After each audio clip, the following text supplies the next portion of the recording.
আলেম প্রখ্যাত মুফাসসিরে কুরআন, আমাদের সকলের প্রিয় ইমাম জননেতা জনাব মাওলানা আমিনুল ইসলাম বুলবুল আজকের এই বিরাট সমাবেশের সম্মানিত বিশেষ অতিথি, বাংলাদেশ জামাত ইসলামীর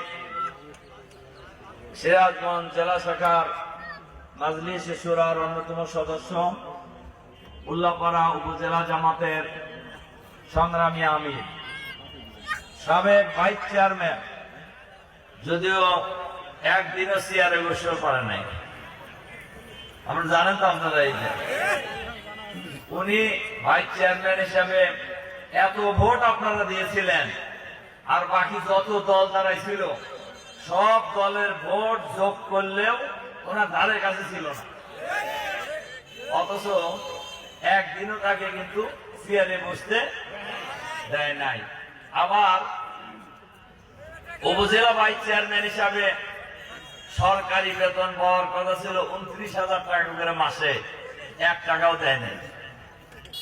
যারা দেয় নাই তারা এখন কোথায়? তারা কি আর আছে?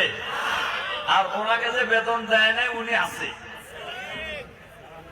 তাহলে যারা দেয় নাই বেতন, এরা ভালো আছে না যাকে দেওয়া হয় নাই সে ভালো আছে?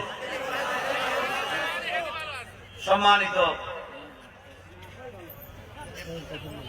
উপজেলা আমির জনাব অধ্যাপক শাহজাহান আলী, অন্যান্য নেতৃবৃন্দ, সাংবাদিক বন্ধুগণ, ওলামায়ে কেরাম, সুধী মণ্ডলী, যুবক ভাই সব, এ মাইকের সব